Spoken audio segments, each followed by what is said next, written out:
Bonjour, je vais parler de l'épisode 19 de Arrow.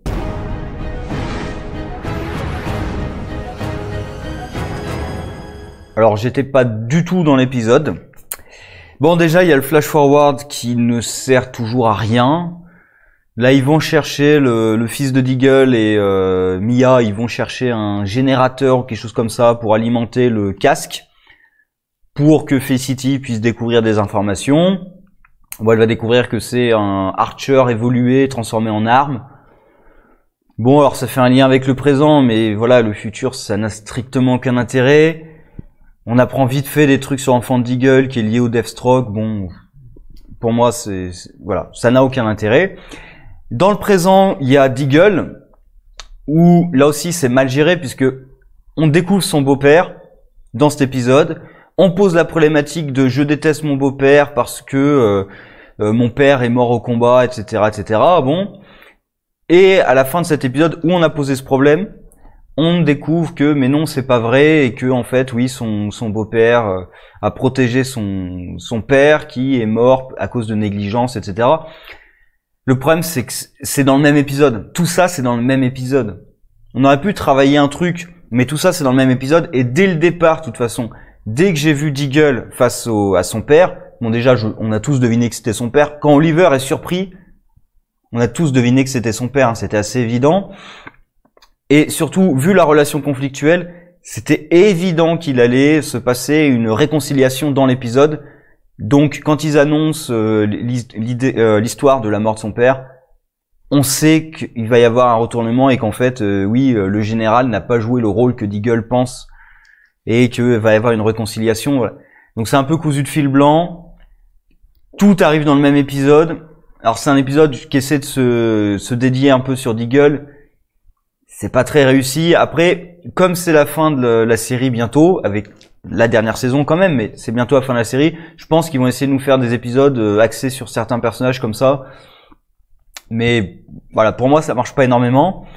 Sinon, l'intrigue de l'épisode, c'est Archer. Il faut retrouver Archer, qui a été volé par le Ninth Circle. Alors, on va admettre le fait que Archer soit dans une tablette et qu'il suffit de voler la tablette pour avoir Archer. On va l'admettre, même si c'est complètement débile. On va l'admettre, tout ça. Il y a plein de petits trucs, par exemple les militaires qui débarquent pile au moment où Felicity va se faire tuer. Pratique, hein. Alors vous n'avez pas protégé la tablette, mais vous protégez Felicity, c'est pratique quand même. Il y a plein de petits trucs comme ça. Bon, à la fin, Felicity qui décide de détruire Archer et qui refuse de le reconstruire quoi qu'il arrive. Alors ils font une référence à Magnus, qui est l'inventeur des Metal Men dans les comics, qui a aussi de mémoire, il a quelques problèmes psychiatriques. Hein. Je me souviens de lui dans 52, qui est toujours la série que je conseille, 52, où justement il prend des cachets, il me semble, parce qu'il a des gros problèmes psychiatriques. Et il y a aussi la version d'ailleurs dans le film d'animation Justice League Gods and Monsters, où il y a Magnus également, qui est aussi le méchant.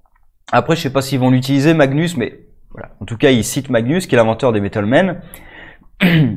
Qui aurait pu être utilisé dans Doom Patrol, mais bon.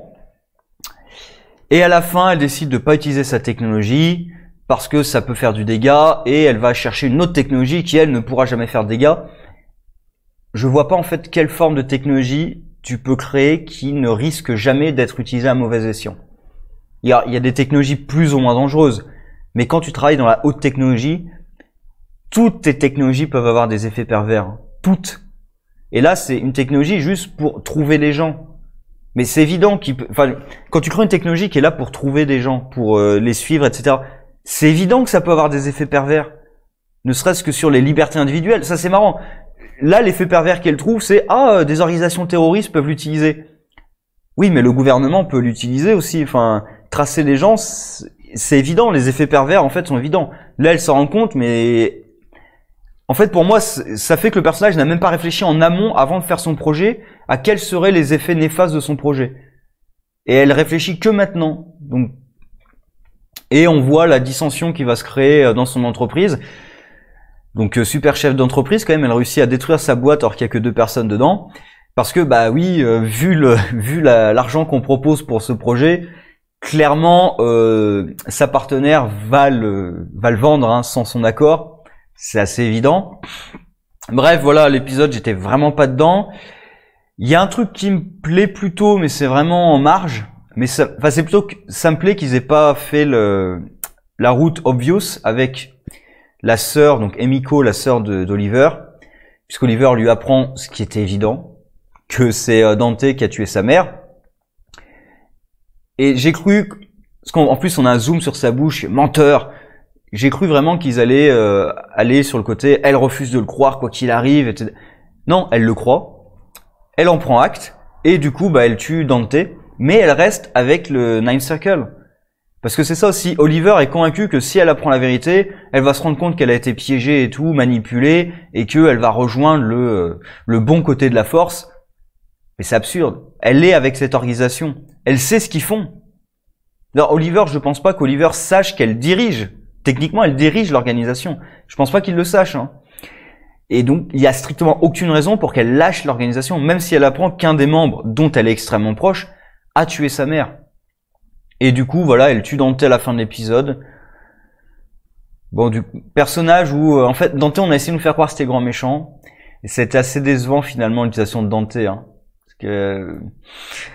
Dommage, j'aurais aimé que Dante serve un peu plus que ça. Mais au moins, je suis content qu'il fasse pas un truc obvious de Emiko qui rejoint les gentils. Voilà. J'espère qu'Oliver va apprendre quel est le rôle d'Emiko dans la mort de son père. Enfin, en tout cas, dans la destruction du bateau. Est-ce que juste elle s'est tue sur les bombes ou est-ce qu'elle les a même placées? Donc, quand Oliver va apprendre ça, ouais, comment il va réagir? Qu'est-ce qui va se passer? Est-ce que vraiment on va arriver à un combat fratricide entre les deux? Ça pourrait être une des issues, c'est vraiment que les deux, voilà, qu'ils doivent tuer Emiko. Donc, à voir comment tout ça va se dérouler. Après l'épisode, voilà quoi, il est passé. Sur ce, au revoir.